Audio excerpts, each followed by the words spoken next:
So today I'm going to talk to you about the AP French exam and how you can get a 5 and be successful throughout all the sections because there are a lot and it's going to try to bog you down. But just work hard through all of them and you'll be able to do it. So to start off with the reading section, you have 40 minutes to do 30 questions, which doesn't feel like that many questions, but at the same time, the time will go by fast. So as you go through the reading section, what I would say is start off by going and reading the questions before you read the passages. So you'll have the temptation to get there and read the passage and then try to go back and read the questions. But if you read the questions first, you know what words to look out for and what kind of trends you're looking for in the readings. So I would definitely say to read the questions first. And some more advice for the reading section is they will always throw in words that you will not know. You're not going to know every single word in all the readings that you encounter. So don't stop when you hit a word that you don't know. Skip over it. You may find out that the context clues around it help, or that something in the questions will lead you to understand that word, or that that word won't mean anything whatsoever and you don't even need to use it.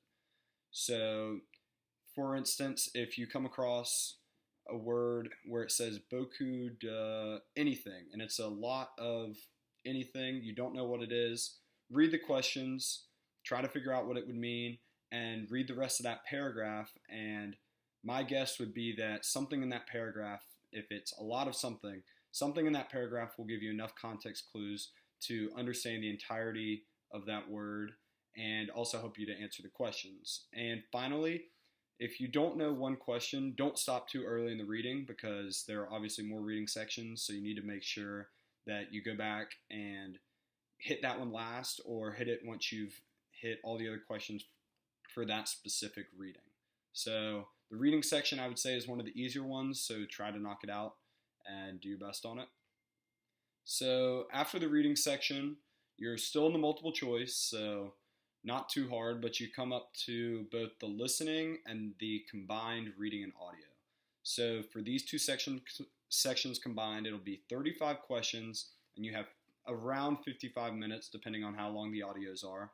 So it's definitely a longer section, and it's a lot harder to stay on task while you're listening to everything. When you come up to the combined reading and audio, I would say when they give you time to look over the questions before you start, definitely do it in this situation because most of the time you can go ahead and answer most of the questions just with the reading before you even listen to the audio. So go ahead, read the questions, get as far through the questions that have to do with the reading as possible just because you have that time, so why not use it? And when you get to the audio part, I would just try and pick out different phrases that you hear and try to relate them to your questions because most of the time the answers to the audio questions are explicitly stated in the audio and it will match up with an answer choice that you were given. So once you get past the combined of the reading and the audio, you'll get to questions that just pertain to the audio, which are much more difficult, especially if you get stuck with an accent in the speaker or you're stuck with background noise, which they often like to do to throw you off.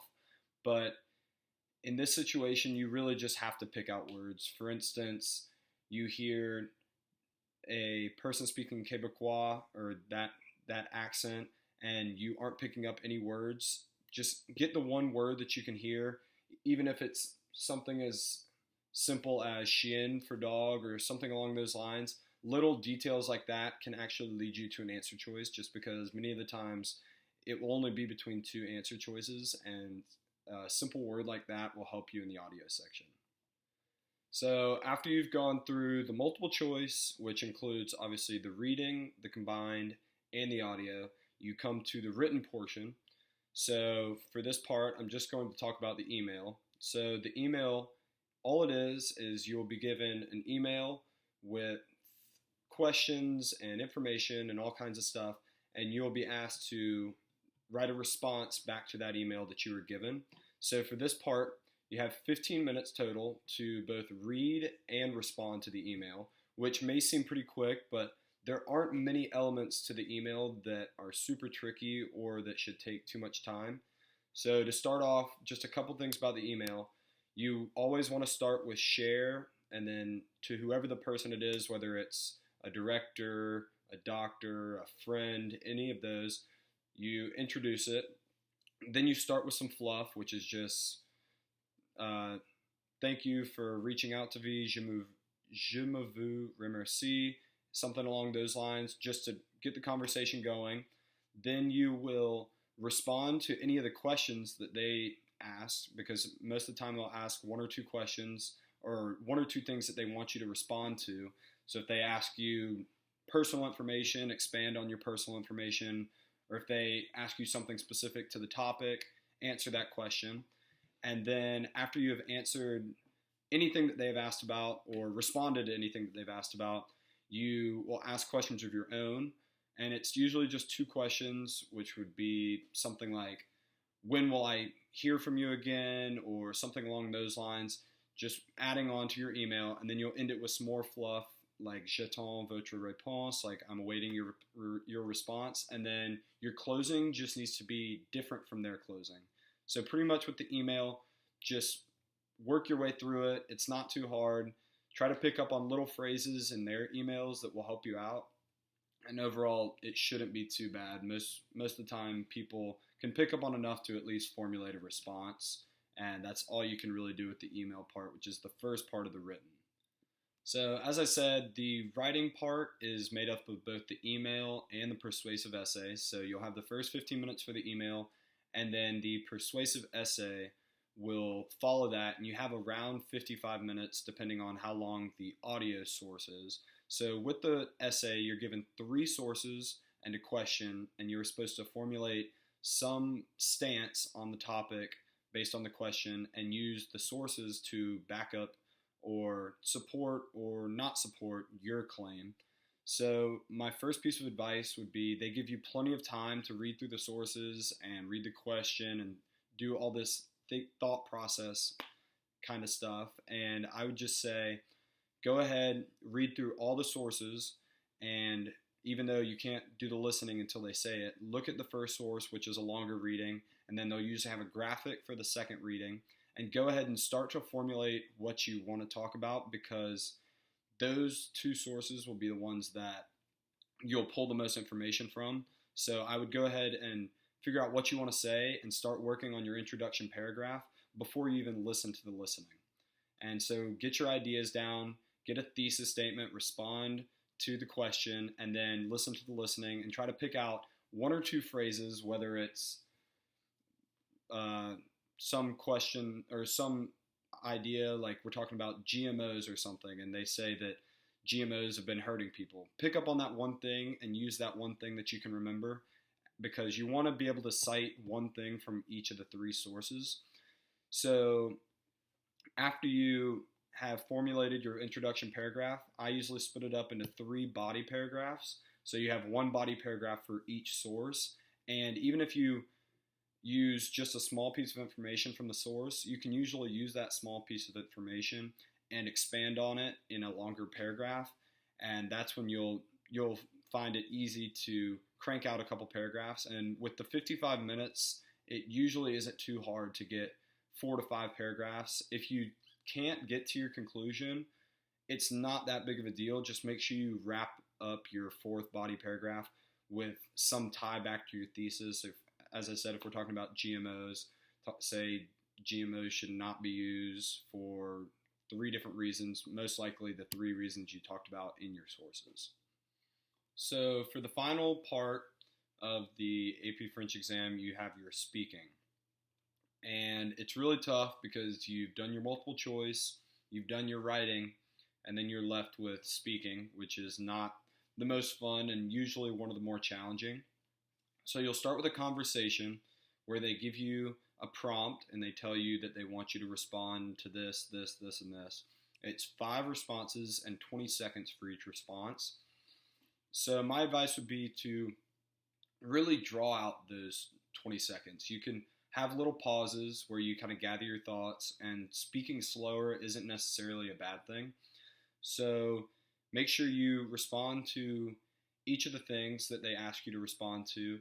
And also, if they were to say, most of the time it's pretty simple conversations, so don't try to overthink it. They'll say something like, you're going camping with such and such, and they're asking you a question, and the question will be something simple like, what day do you think you should go? And you simply can respond with a day, and if you have more time, expand on why, which isn't too hard for a person in AP French. They should be able to expand on that knowledge. And after the conversation, so you speak for 5 times for 20 seconds, which is tough but also doable. You have your cultural monologue, or the presentational speaking. So for this, you are given 4 minutes to prepare, and you speak for 2 minutes. So most of the time, your preparation, you can write down most of the ideas that you want to talk about, but most of the time it's also a difficult topic that they'll give you, and every time you'll be comparing your culture to another French-speaking culture on some sort of topic, whether it's the political stance or technology in a certain country. So if they talk about how technology is different in 2 countries, you can talk about the United States and how we use technology compared to an African country that speaks French, and how these differences affect the people.